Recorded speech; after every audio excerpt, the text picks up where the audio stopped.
Alhamdulillah, wassalatu wassalamu ala rasulillah wa ala alihi wa man tabi'a huda amma ba'd. Seluruh yang hadir yang saya muliakan, terlebih para pengurus, jamaah, hadirin hadirat yang saya hormati. Alhamdulillah, Allah masih memberi kesehatan pada kita semua sehingga bisa mendatangi majelis zikir, majelis taklim, i'tikaf dan lain sebagainya bersama-sama di dalam masjid, di dalam rumah Allah Subhanahu wa taala. Semoga saya muliakan ini karena kitabnya tidak ada. Saya mau menerangkan tentang puasa. Sebentar lagi insyaallah nanti masih ada pertemuan satu kali ya. Ini saya buat membahas tentang puasa 2 pertemuan, insyaallah nanti cukup. Semua yang saya muliakan, ketahuilah di dalam tubuh manusia ini ada 2 makhluk yang diciptakan oleh Allah Subhanahu wa taala sebagai kelengkapan manusia itu sendiri. Kalau malaikat itu hanya dikasih akal oleh Allah, tapi tidak dikasih nafsu. Kalau hewan hanya dikasih nafsu oleh Allah, tapi tidak dikasih akal. Kalau manusia ya punya akal, ya punya nafsu. Maka ketika manusia di saat akalnya dominan, maka bisa seperti malaikat. Begitu pula ketika nafsunya dominan, maka dia bisa seperti hewan, bahkan lebih jahat daripada hewan. Dan nafsu beserta akal ini terus berusaha saling menguasai. Akal ini channel untuk malaikat memasukkan ide-ide positif kepada manusia lewatnya akal. Nafsu channel untuk memasukkan ide-ide negatif dari setan lewatnya nafsu. Maka manusia terbaik adalah yang nafsunya mengikuti akalnya dan akalnya mengikuti syariat. Manusia terjahat bisa melebihi jahatnya setan, yaitu manusia yang akalnya dikuasai nafsu. Setan itu jahat, tidak ada yang tidak paham bahwa setan itu jahat. Tapi masih ada yang lebih jahat dari setan. Sejahat-jahat setan, tidak pernah ada setan mengaku jadi Tuhan. Tapi ada manusia mengaku jadi Tuhan. Di antaranya siapa? Fir'aun. Nafsu dan akal ini terus berkecamuk. Sebelum nafsu dan akal dimasukkan ke tubuh manusia, ini dites dulu oleh Allah Subhanahu wa ta'ala. Pertama yang dites akal. Qala Allah ta'ala ya aqlu ta'al. Wahai akal, sini kau. Fa'aqbalal aqlu. Kemudian akal datang menghadap kepada Allah Subhanahu wa ta'ala. Summa qala Allahu lahu ya aqlu man ana wa man anta. Akal, kamu faham enggak? Aku ini siapa dan kamu siapa? Fa'ajaba anta rabbi wa ana abduka Faham wahai Allah, Engkau adalah Tuhanku dan aku hambamu. Selama manusia masih mau menggunakan akalnya dan berpikir, maka dia akan tahu siapa Tuhannya. Maka bisa dilihat orang-orang kafir yang masuk Islam itu yang mau berpikir, mencari Tuhan. Kebalikan, orang yang tadinya Islam kok merubah kafir, pasti orang bodoh. Tidak ada orang yang cerdas dari Islam pindah ke kafir. Motif-motif menjadi kafir biasanya kan kekurangan uang, penekanan demi penekanan. Maka ketika akal dipanggil oleh Allah, dia datang. Ketika ditanya, dia faham. Anta Rabbi wa ana abduka. Wahai Allah, aku faham, Engkau adalah Tuhanku dan aku adalah hambamu. Maka jangan sampai akal ini rusak, karena nikmat terbesar setelah iman dan Islam yang diberikan oleh Allah kepada kita adalah akal kita. Setelah akal dites dan tahu siapa Allah, siapa dia, giliran tes yang kedua yaitu nafsu. Ya nafsu ta'ali, wahai nafsu kesini kau. Ini ada hikmah yang indah. Lafal aklu tidak pakai tak. Walaupun mungkin bapak-bapak belum mengenal nahwu sorot, tapi sekilas akan bisa paham. Lafal nafsu juga tidak pakai tak. Tapi orang Arab memposisikan aklu itu mudzakkar, bentuk laki-laki, nafsu itu muannas, bentuk perempuan. Padahal lafalnya sama, tidak pakai tak. Ini sebuah isyarah bahwa lelaki lebih dominan akal daripada nafsunya, wanita lebih dominan nafsu daripada akalnya. Dan memang seperti itu Allah membuat.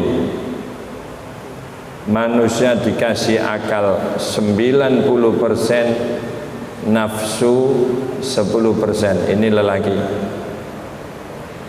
Perempuan dikasih nafsu 90%, akalnya 10%.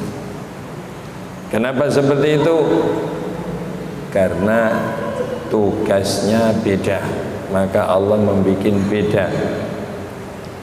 Tugas lelaki itu berat, maka dikasih akal banyak, yaitu apa saja yang berkaitan dengan nafkah membutuhkan kecerdasan yang banyak. Kalau lelaki blow on, tidak mampu mencukupi keluarga, kasihan. Maka dikasih akal 90%, nafsunya 10%. Perempuan nafsunya 90%, akalnya hanya 10%. Sekarang saya mau tanya, lelaki hanya punya nafsu 10%, akalnya 90%, perempuan nafsunya 90%, akalnya 10%. Tapi kalau sedang berduaan, yang lebih semangat yang mana? Yang laki-laki. Sebabnya apa? Lelaki tidak punya malu. Kucing gadong. Rasa malunya sedikit lelaki itu. Kenapa Allah membuat wanita dikasih nafsu 90%? Apakah tidak khawatir akan hancur dunia? Tidak. Karena diimbangi dengan rasa malu yang tinggi. Maka ketika wanita sudah hilang rasa malu, tidak ada orang yang mampu mengatasi wanita itu. Maka wanita harus dikenalkan dengan aurat yang sempurna, dikenalkan dengan hukum-hukum yang sempurna, agar dia tetap terjaga. Dengan rasa malu yang tinggi, dia akan menjaga dirinya, tidak mudah untuk digoda makhluk lain. Pendek cerita, seperti itulah Allah menghendaki antara lelaki dan perempuan. Kemudian setelah akal dites selesai sempurna, jawabannya pas, tidak ada kekurangan, dipanggillah yang namanya nafsu. Ya nafsu ta'ali, wahai nafsu sini kau. Fa'adbarat. Fa'adbarat itu berpaling, menghadap saja tidak mau. Bisa dipastikan siapa saja yang dikuasai nafsu tidak akan pernah mendengar panggilan Allah,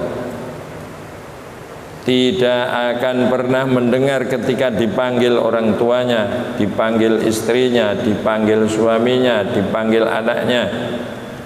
Ketika dia sedang dikuasai nafsu, tidak dengar keluhan rakyatnya, tidak mendengar apa susahnya orang lain.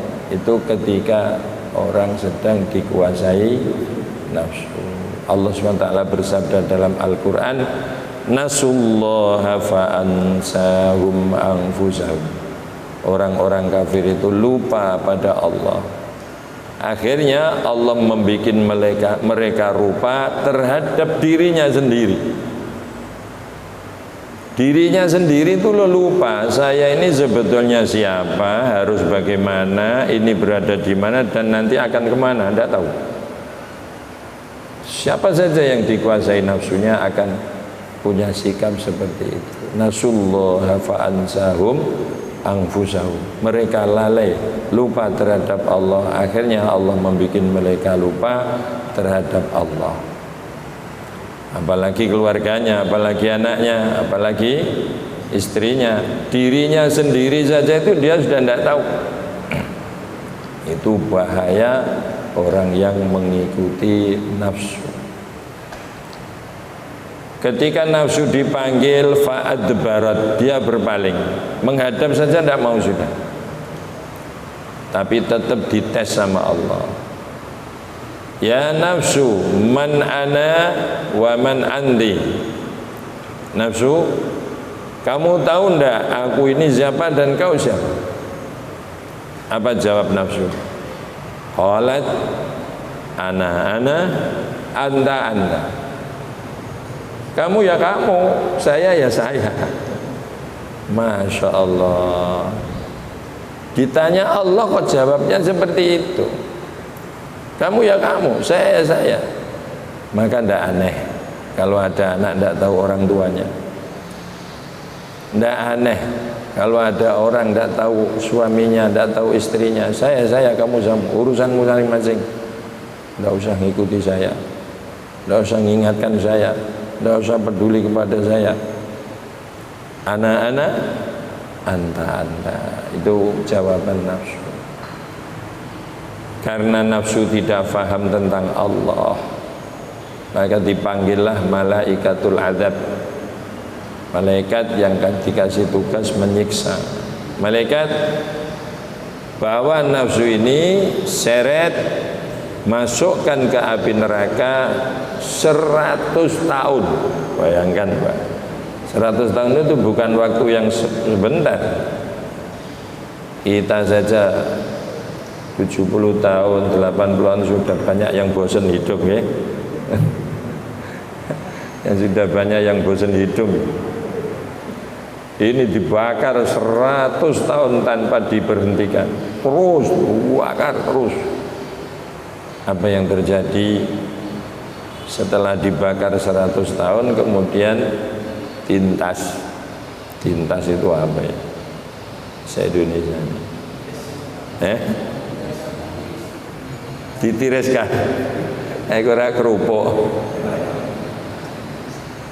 Dikeluarkan. Nah, kemudian dikeluarkan dari api neraka dan dihadapkan lagi kepada Allah. Ditanya lagi oleh Allah, ya nafsu, man ana wa man anti. Nafsu, setelah kau kubakar 100 tahun, sudah sadar belum kau? Aku ini siapa dan kamu siapa? Bayangkan Pak, dibakar 100 tahun, tidak membuat nafsu jerah.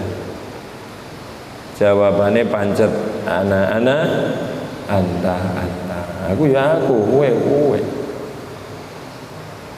Maka kejahatan seseorang di penjara tidak membuat jerah. Kenapa? Di dalam penjara dikasih makan. Orang yang di penjara pasti jerah kalau tidak dikasih makan. Sehebat-hebat orang ditempiling tidak merasa sakit, tapi kalau perut lapar tidak kuat dia. Makanya penjara itu tidak usah kasih makan, sadar dia. 1 minggu masih hidup, 1 bulan jangan kasih makan, dia akan sadar. Karena 100 tahun dibakar tidak ada jerah, Allah memanggil lagi malaikat azab. Malaikat, seret ini nafsu, masukkan di dalam penjara lapar 100 tahun.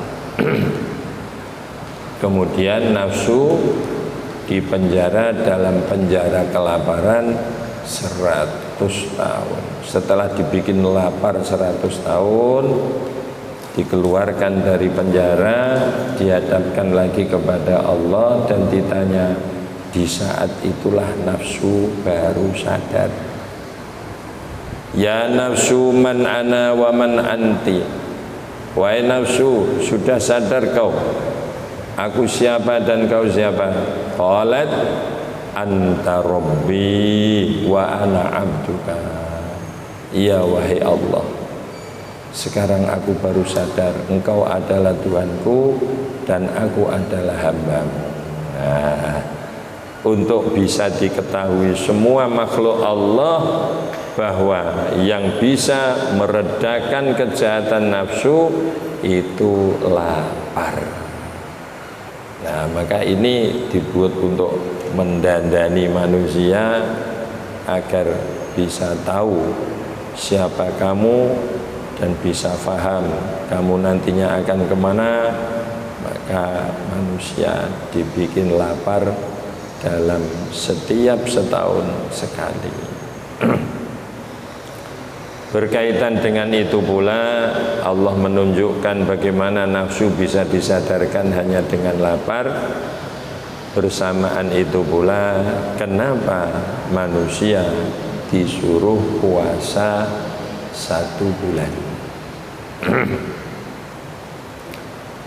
Pertama kali Allah dimaksiati hambanya itu jumlahnya 3 bentuk maksiat. Yang pertama, maksiat yang wujud dengan mengikuti keinginan nafsu. Bahasa Arabnya maksiat itu hirsu. Hirsu itu kalau urusan makan itu ngerangsang. Kalau urusan harta ya semangatnya tinggi dalam harta dan seterusnya. Jabatan juga begitu. Hirsu, rakus. Yang nomor 2 hasud. Yang nomor 3 takabur. Ini sebagai contoh dipelajari, diingat-ingat. 3 macam dosa ini, yang 1 diampuni, yang 2 tidak diampuni oleh Allah. Yang 1 diampuni yaitu dosa yang berkaitan dengan mengikuti keinginan nafsu, itu relatif, asal ada tobat Allah akan mengampuni. Yang sulit Allah untuk mengampuni dosa yang berkaitan dengan penyakit hati. Di antaranya takabur, hasud dan lain-lain. Nah, yang takabur itu iblis, yang hasud itu Qabil. Yang dua ini tidak diampuni oleh Allah. Yang satu yaitu kesalahan Nabi Adam diampuni oleh Allah Subhanahu wa ta'ala. Insya Allah kalau kita hanya dosa, mengikuti kesenangan nafsu, Allah akan mengampuni dengan mudah. Tapi kalau sudah urusan penyakit hati, wah, hasud sama orang lain. Karena apa bahayanya hasud, Pak? Orang itu kalau sudah hasud pada seseorang, dia akan membenci apa saja yang berkaitan dengan orang itu. Dia beli mobil, dia tidak suka. Yang dihasuti beli tanah, dia tidak suka. Yang bahaya kalau yang dihasuti sholat, dia tidak suka. Ini bahaya. Akan membenci kebaikan. Jelas akan membawa bahaya yang besar orang yang membenci kebaikan. Maka ketika Nabiullah Adam dahar buah khuldi, syajaratul khuld, iblis ketika baru melihat sosok tubuh yang nantinya akan diciptakan untuk dibikin Nabi Adam itu, iblis sudah punya feeling, ini orang nanti yang akan menjadikan aku diusir dari surga.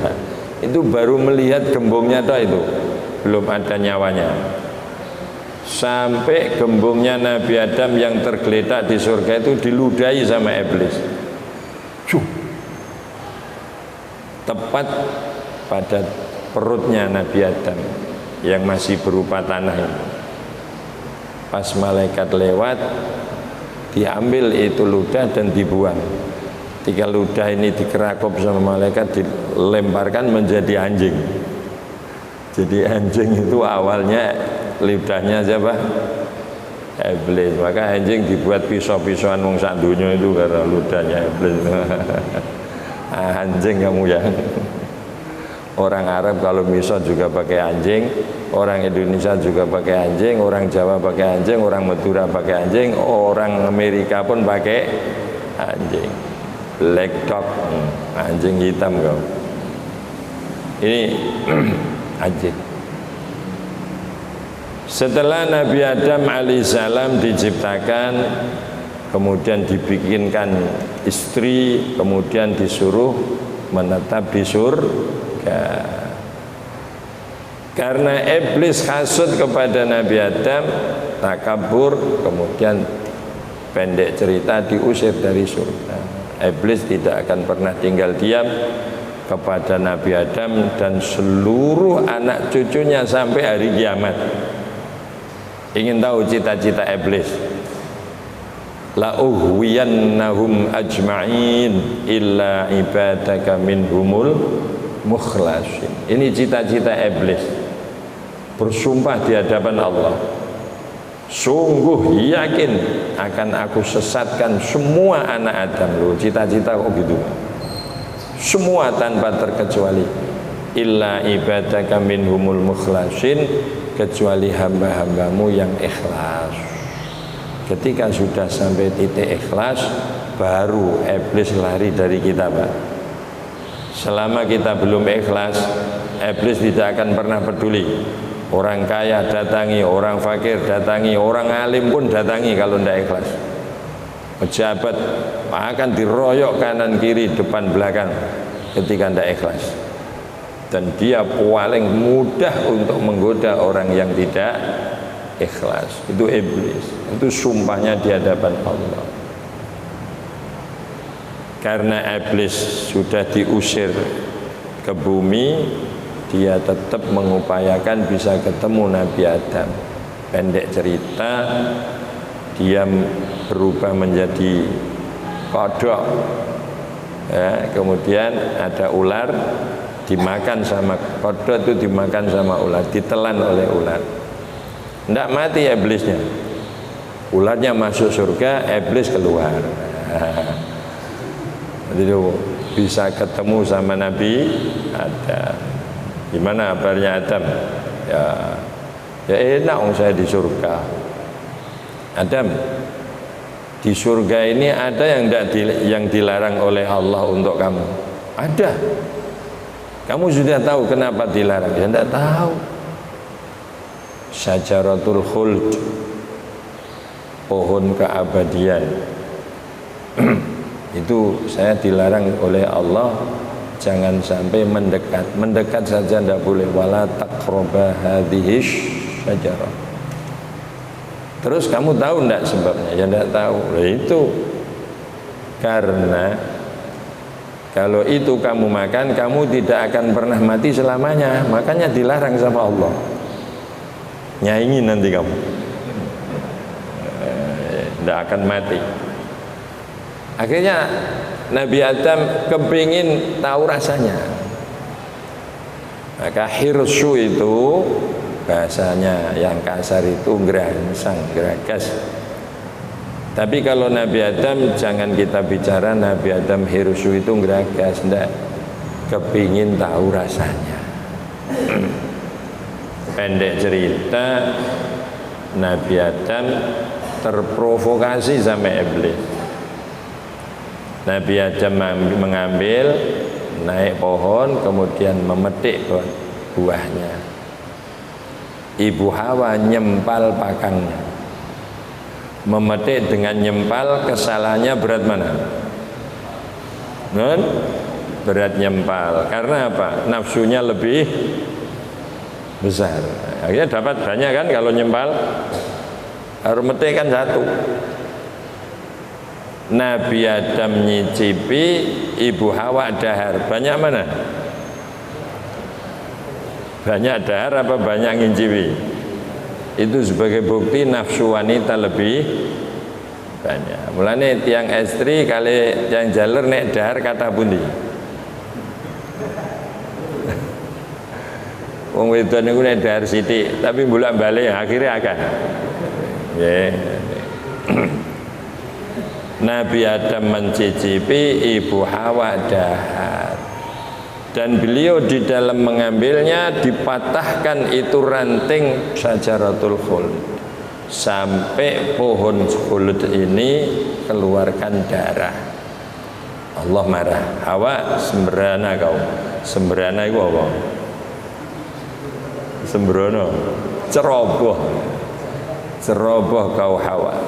Kenapa harus kau patahkan ranting sehingga keluar darah?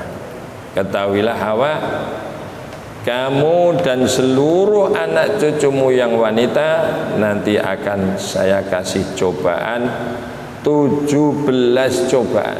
Bayangkan Pak, itu resiko punya nafsu besar, cobaannya besar pula. Di antaranya setiap bulan kamu harus ada pendarahan, namanya haid. Yang hamil saya bebankan pada kamu.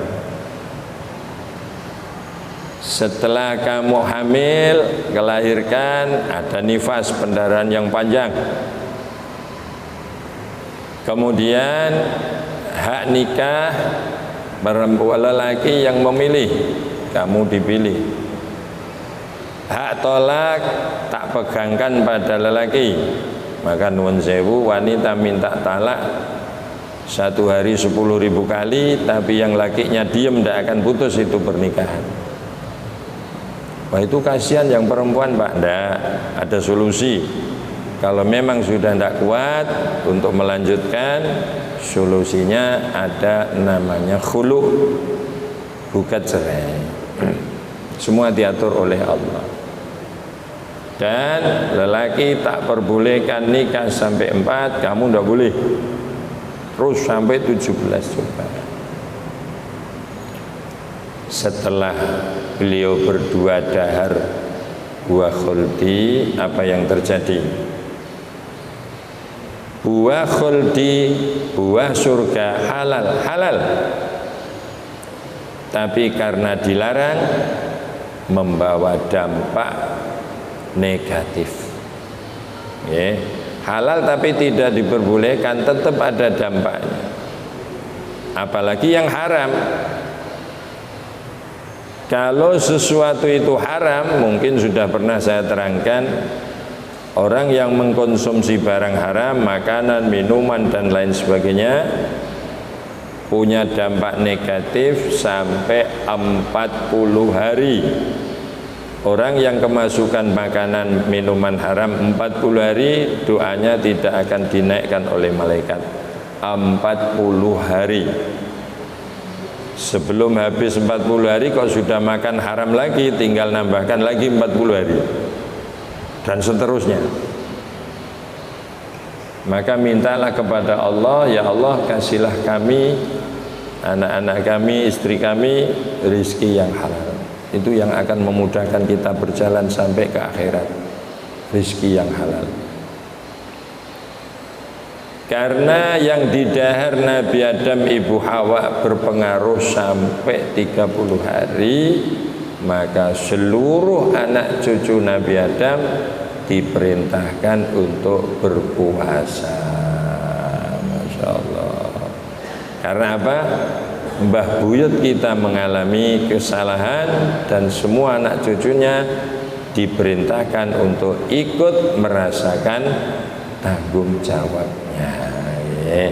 Mulane suwadaya putru wayahe Nabi Adam wajib poso Ramadan. Sing boten purun poso menawi mawon boten putune Nabi Adam. Menawa lho mbok anak sapi mbok anak wedhus nanti aku. Sing boten purun poso Ramadan nggih. Nyuwun sewu. Mergo niku harus niku, ndak boleh ditinggalkan. Cekak cerita, maka syariat puasa dimulai sejak Nabi Adam sampai hari kiamat itu tetap diwajibkan. Hanya saja caranya yang beda. Kalau untuk sebelum umat Nabi Muhammad, bismillahirrahmanirrahim,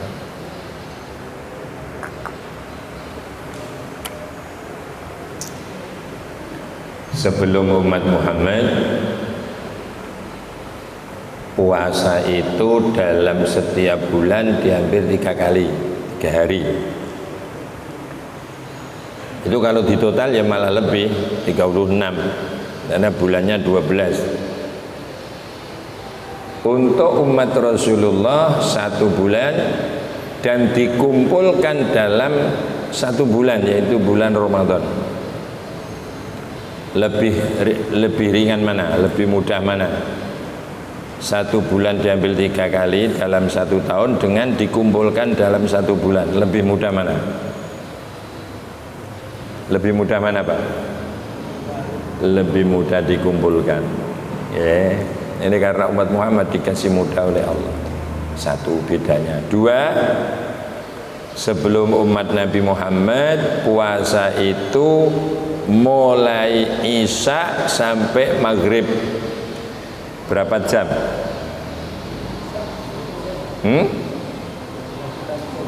13 jam. 23 jam. 23 karena mulai isya sampai maghrib. Kalau mulai maghrib sampai isya ya enak. Lah untuk umat Nabi Muhammad SAW mulai subuh sampai maghrib hanya berapa jam? 11 jam, 13 jam. Ini kemudahan khusus untuk umat baginda Nabi Muhammad sallallahu alaihi wasallam. Maka ayatnya sama. A'udzu billahi minasyaitonir rajim. Ya ayyuhalladzina amanu kutiba alaikumusyamu kama kutiba alal ladzina min qablikum la'allakum tattaqun. Jadi kewajiban puasa sama dengan kewajiban puasa pada umat-umat dahulu, yang beda hanya caranya. Semua yang hadir yang saya muliakan, puasa ini khusus untuk umat baginda Nabi diletakkan di bulan Ramadan. Karena apa? Ada keistimewaan tersendiri di bulan Ramadan. Dan keistimewaan di bulan Ramadan ini ada kesamaan dengan keistimewaan puasa itu sendiri. Maka puasa diturunkan, diwajibkan di bulan Ramadan karena Al-Quran diturunkan di bulan Ramadan. Jadi antara bulan Ramadan puasa dengan Al-Quran ada kesamaan. Bermilo di war sesuatu itu kalau ada kesamaan di war kan sae nggih. Jenengan nek ndoko piring karo gelas macem napa mboten? Macem awor. Sendok sama garpu macem, helm sama jaket macem, karena ada kesamaan. Sampai ndoko helm awor terasi ling luru aja ngelu ah. Nggih. Dan kenapa di bulan Ramadan Allah mewajibkan puasa dan menurunkan Al-Quran? Syahrul Ramadan alladzi unzila fihil Quran. Nabi yang punya keinginan kepingin menjadi umat baginda Nabi Muhammad SAW itu Nabi Musa. Nabi Musa. Kenapa? Karena beliau sering dipameri sama Allah tentang keistimewaan umat Nabi Muhammad, di antaranya Ramadan. Qala Allah Ta'ala ya Musa a'taitu ummata Muhammadin nuraini kay la tadurrahum zulmatan. Musa, umat Muhammad tak kasih dua sinar agar mereka tidak merasakan bahayanya dua kegelapan. Nabi Musa matur, qala ya Rabbi faman nurani, qala nurul Quran wa nuru Ramadan. Qala ya Rabbi famaz zulmatani, qala zulmatul qabri wa zulmatu yaumil qiyamah.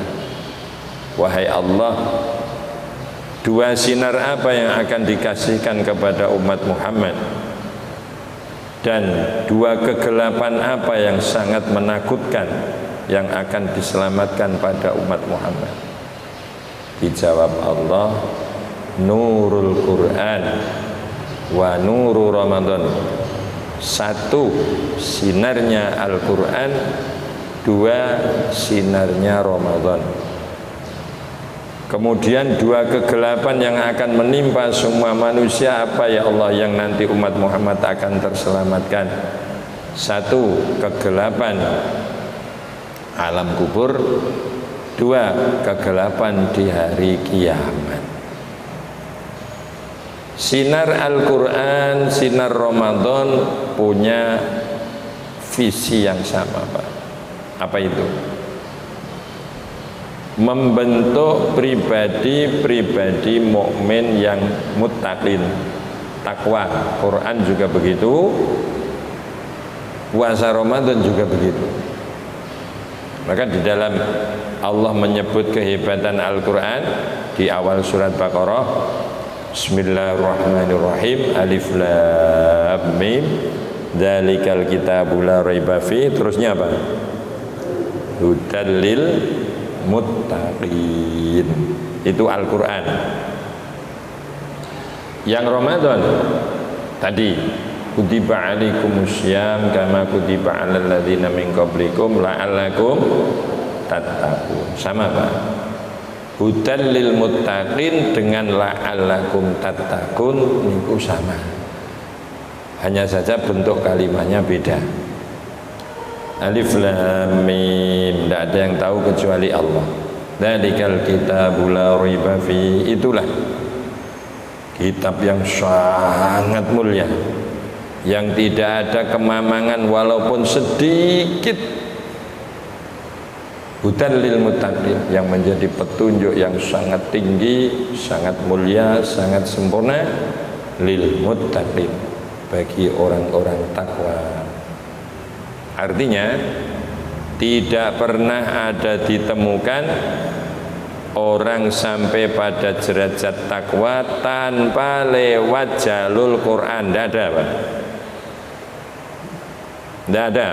Walaupun dia tidak kenal tulisan Arab, menjadi takwa pasti kalau ditelusuri pasti dari Quran. Seandainya kita hanya hafal Fatihah tok, sholat tok itu, baca Quran apa saja tidak ada yang bisa. Tapi kalau ditanya kamu gurumu siapa? Si fulan gurunya siapa? Si fulan siapa? Baru 3 guru saja pasti dia dari Al-Quran. Tidak ada orang yang menjadi takwa tanpa lewat apa? Al-Quran, tidak ada. Maka hudal lil muttaqin. Kemudian puasa, la'allakum tattaqun. Orang diwajibkan puasa, akhir la'allakum tattaqun, agar punya jiwa-jiwa yang muttaqin. Apa sebabnya? Amalan yang akan menjadikan orang menjalankan sesuatu didasari takut Allah itu puasa. Karena apa? Amalan puasa tidak bisa kemasukan riya, karena tidak ada yang tahu. Kalau kita puasa, orang tahu enggak? Tidak ada. Maka setiap orang puasa dasarnya pasti takut sama Allah. Tidak ada. Tak poso ewah karo bojoku, tidak ada. Kenapa ewah pergi ke pasar cari nasi gandul beres? Kalau takut ketahuan istrinya, masuk kamar dikunci, makan 1 piring, minum, terus ditisu, kalau keluar ke foto istrinya, ida itu beres. Tidak ada yang tahu. Maka setiap orang yang menjalankan amal puasa dasarnya pasti takut sama Allah. Itu artinya hudal lil muttaqin. Maka puasa ini akan membawa pengaruh kejiwaan yang luar biasa, Pak. Kalau orang itu jadi pegawai, ada uang, walaupun kelihatannya tidak ada yang ngawasi, tidak berani ngambil. Itu diawali dari kekuatan puasa. Orang apa jadi kerja, tidak sering bolos. Orang apa saja, ya, anak tidak diterlantarkan, istri tidak diterlantarkan, tidak ada wanita berani pada suami ketika di dalam hatinya ada rasa takut sama Allah. Nah, itu yang mendoktrin agar punya seperti itu kalau dia punya kepedulian terhadap apa? Puasa Ramadan. Itu ada, Pak, orang kafir yang disiplin padahal tidak pernah puasa. Itu kalau dia dalam posisi enak, Pak. Ketika ada cobaan, dia akan hilang kontrolnya, pasti akan ngawur dia. Tidak ada yang kontrol masalahnya. Orang itu menjadi baik itu kan karena ada lingkungan, karena ada apa? Kebiasaan. Kalau orang kafir menjadi baik itu hanya diawali dari kebiasaan. Tapi kalau kebaikan yang diprogram dengan berpuasa akan menimbulkan takwa, ketika sudah takwa siapa saja tidak beda-beda itu. Dia itu pejabat, dia itu pekerja, dia itu karyawan, dia itu juragan, sifat takwa akan kemana-mana dibawa. Nah, itu diprogram dengan puasa Ramadan. Maka puasa yang dijalankan dengan sempurna itu akan menjadikan seseorang pada posisi la'allakum tattaqun. Nah, di setiap ibadah punya faedah tidak sama. Sholat tanha anil fahsyai wal munkar. Puasa la'allakum tattaqun. Zakat tutahhiruhum wa tuzakkihim. Khudh min amwalihim shadaqatan tutahhiruhum wa tuzakkihim. Haji, al hajjul mabrur laisa lahu jazaa'un illal jannah. Jadi punya khasiat sendiri-sendiri, manfaat sendiri-sendiri. Lah untuk puasa akan dibentuk oleh Allah jiwa-jiwa yang takwa. Apa saja yang didasari dengan ketakwaan, dia akan berjalan sebaik mungkin. Karena yang namanya takwa imtisalul awamir wajtinabun nawahi, itu namanya takwa. Menjalankan perintah dan meninggalkan semua larangan. Semua yang hadir yang saya muliakan, mudah-mudahan nanti usia kita akan sampai pada bulan Ramadan yang akan datang, dan kita diberi kemudahan oleh Allah untuk mengamalkan dengan secara sempurna di bulan Ramadan yang akan datang. Untuk pertemuan yang akan datang, insya Allah kalau tidak ada udzur akan kita bahas bagaimana cara berpuasa, mulai dari syarat rukun, batal, dan sunnah-sunnah yang perlu dijalankan ketika di bulan Ramadan. Semua yang saya muliakan,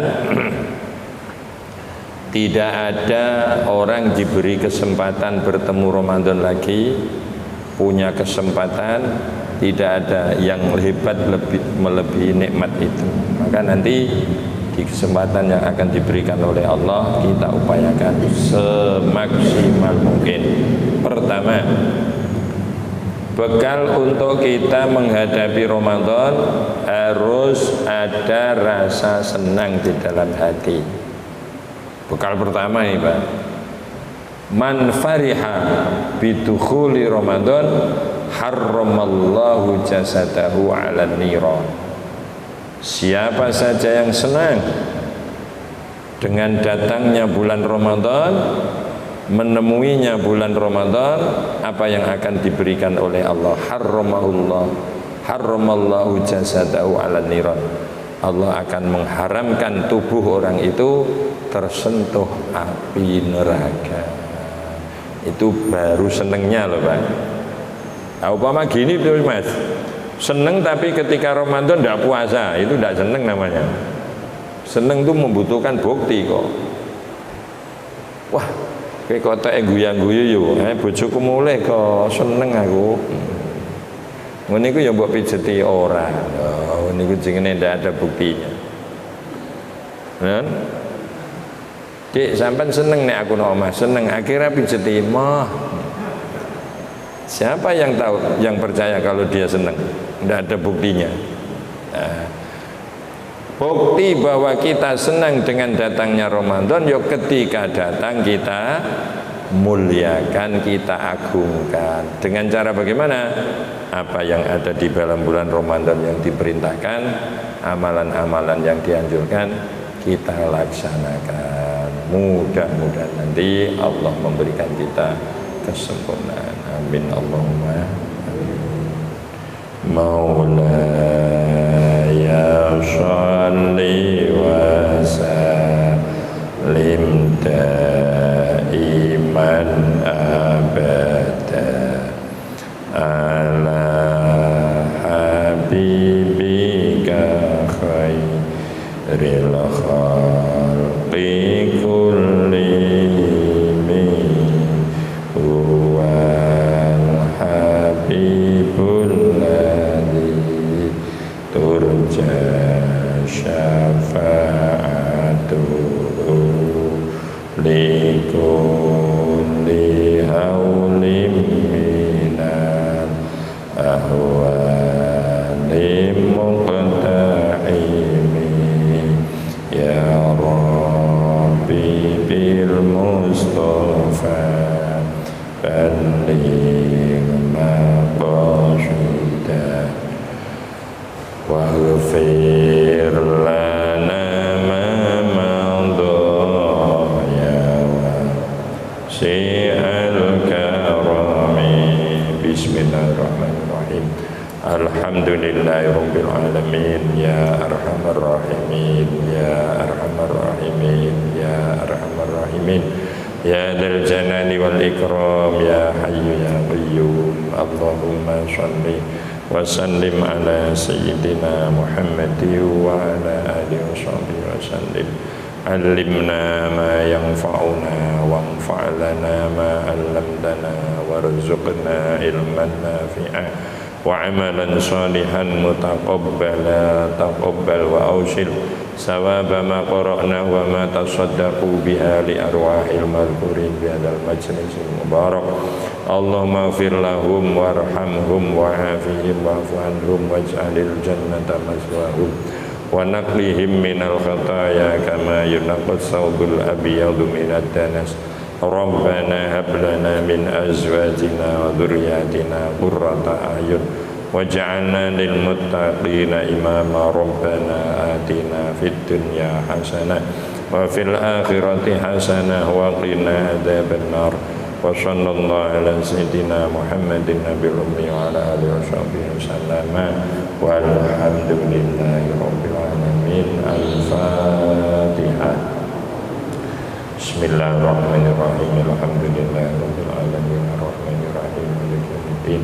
Iyyaka na'budu wa iyyaka nasta'in ihdinas siratal mustaqim siratal ladzina an'amta 'alaihim ghairil maghdubi 'alaihim waladdallin. Assalamualaikum warahmatullahi wabarakatuh.